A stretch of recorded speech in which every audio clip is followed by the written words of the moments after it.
Okay, so if you prefer to read this, I'll put it in the description, but I'll elaborate on everything as I read it. So this is for the basics. Comments. What are they? It's ignored by the computer, and you basically use it to remember what something does. Because maybe you write something that's complicated, and a month later, maybe you don't remember what it does, or you're not sure. If you go to comment explaining what it does or why it does it, it'll help you remember. So it's basically something that is ignored by the computer. It's only for you. And it's also for people who are gonna read your code. And yeah, that's pretty much it. And as for how to use them, well, I'll elaborate on that later.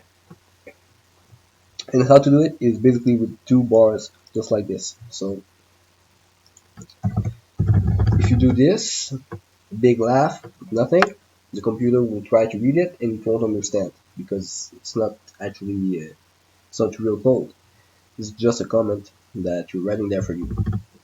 With two lines like this, the computer will ignore it. You now have a comment.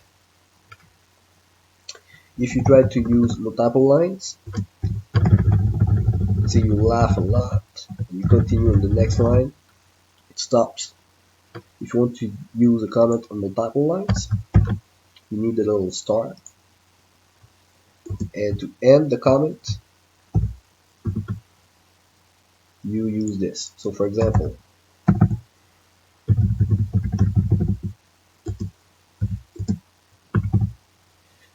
this is still part of the comment. You add this here, and now it isn't. So this is how you make a comment that can go for multiple lines.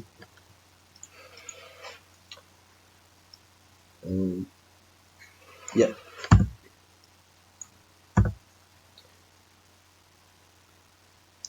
and you can also use this if you have a bunch of code that you want to remove. You can use it for that.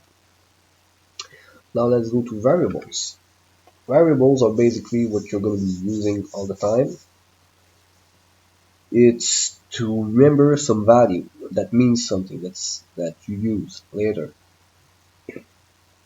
So maybe it's the strength of your character, maybe it's its health. You want to know how much life it has left. Maybe it starts at 100. When your creature or your monster gets hit, it lowers to 90 until it reaches 0 because it got hurt too much. And then when it reaches 0, you know that you have to remove your monster because it's dead. It shouldn't be in the game anymore. It died. So, and the way how to write it is like this. And the equal here in this context does not mean is equal to. It means take whatever is on the right and put it in the variable. So if it was a cup of water, the variable is the cup, and 0 or whatever other number you want is the drink that you want to put in the cup. So I think it's not too complicated, but it's important to keep it in mind. Equal does not mean uh, is equal to. It means assign this value to this variable.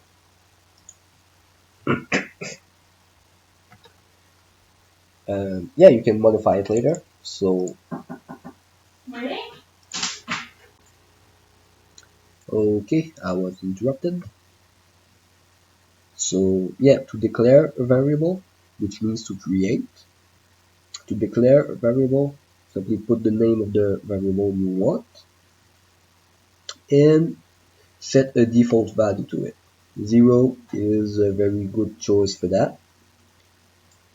You can also have local variables if you use var.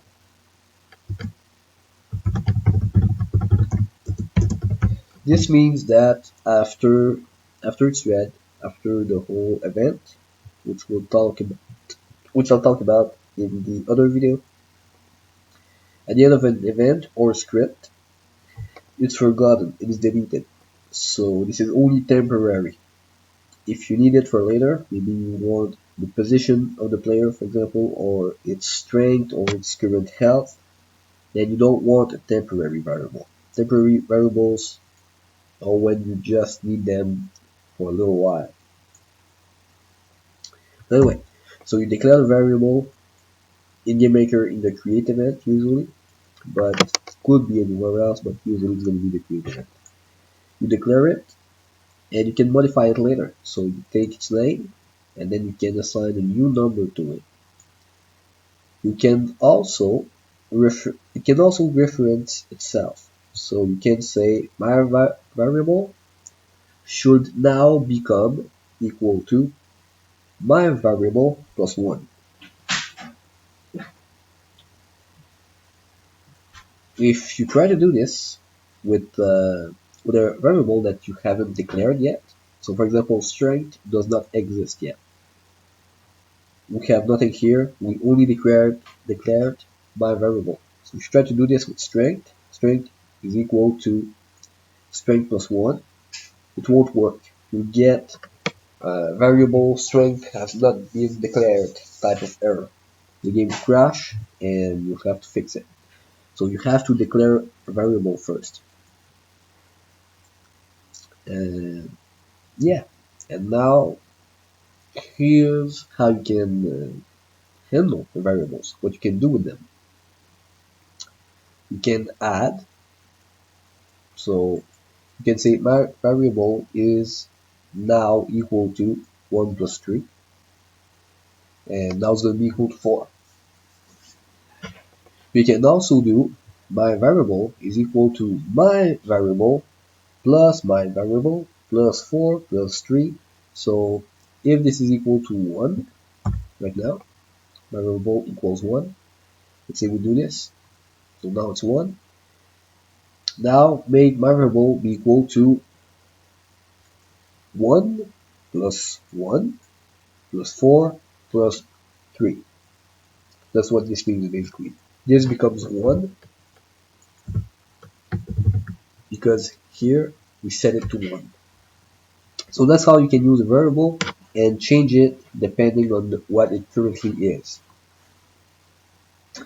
You can do the same with subtraction. So my variable equals 10. My variable, I have a hard time pronouncing that, is equal to itself minus 10. It's now going to be equal to 0. You can multiply as well with this symbol right here, the star symbol. It's multiplication. It works basically the same way. My variable is equal to itself times 2. It's now going to be equal to, well, to 0, because here 10 minus 10 equals 0. 0 times 2 equals 0. But let's say we set it to 2 times 10, then it's going to be equal to 20. You can also divide with this symbol. If you divide it by 2, right now it's 20, with what we just did. It's now going to be equal to 10. So 20 divided by 2 equals 10. There's another one, which is the Modulo Operator, and I'll explain it very quickly because you don't need it for now, but it's good to keep in mind because you might need it later. Basically, it gives you the remainder, and you can use it to know if a number is equal to another number. So for example, let's say this variable is equal to 3, and now you make it equal to itself modulo 3. It's not going to be equal to 0 because there's no remainder. 3 divided by 3, because that's basically what it does. It does 3 divided by 3,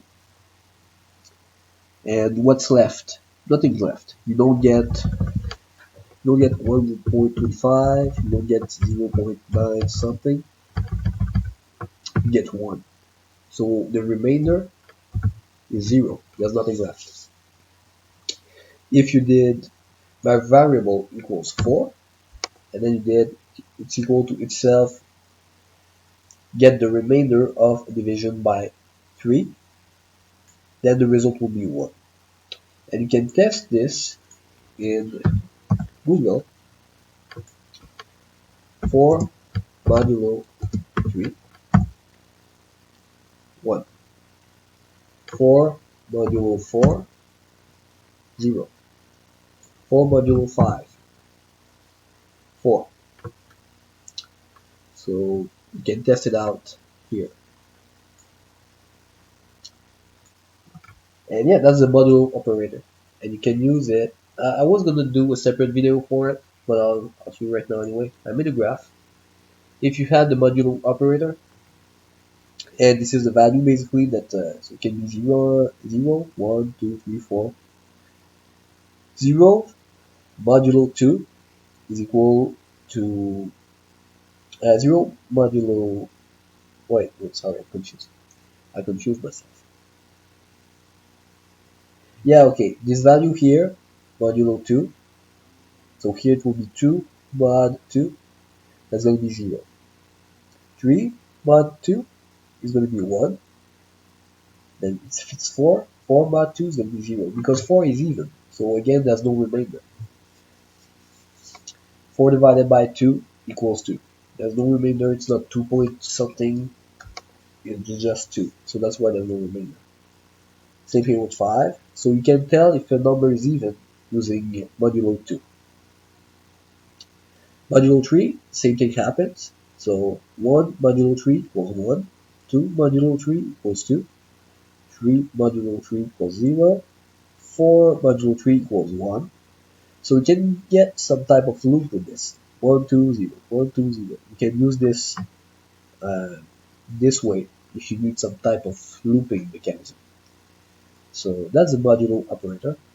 And yeah, that's for variables and mathematical operations. Um, yeah.